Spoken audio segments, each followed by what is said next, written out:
আবারও সর্ষা ফুল আইসা বললো, দেখছেন দর্শক ভাইরা, কত সুন্দর সর্ষা ফুল দেখেন। আবারও সেই শীতকালে সর্ষা ফুলগুলো 1 বছর পরে আমাদের মাঝে এই সর্ষা ফুলগুলো আসছে। এই যে দেখেন কত সুন্দর, এই দেখেন কত সুন্দর সর্ষা ফুলের মানে সরিষা ফুলের থেকে মধু আহরণ করছে। এই যে দেখেন, এই যে এই যে মধু খাচ্ছে, দেখছেন কত সুন্দর মধুর ফোক মধু খাচ্ছে সর্ষের ফুল থেকে। আসলে এত সুন্দর মধু খাচ্ছে, ওই যে দেখেন কত সুন্দর, দেখছেন মধু খাচ্ছে, ওই যে দেখেন 1 বছর পরে আবার সেই সর্ষা ফুলগুলো, সর্ষা ফুলের থেকে মধু, কত সুন্দর মধুর ফোক আহরণ করছে। এই যে দেখেন কত সুন্দর মৌমাছি মধু খায়, এত সুন্দর লাগে।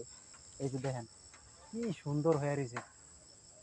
আসলে সে আবার সর্ষা ক্ষেত 1 বছর পরে আসছে। আর সর্ষা ফুলের যে ঘেরানটা অন্য ধরনের, প্রজাপতি পর্যন্ত মধু খাইতে আসছে, মধু খাইতে সর্ষা ফুলের থেকে প্রজাপতি এসেছে ওই যে সরিষা ফুলের থেকে মধু খাইতে। বুঝছেন দর্শক ভাইরা।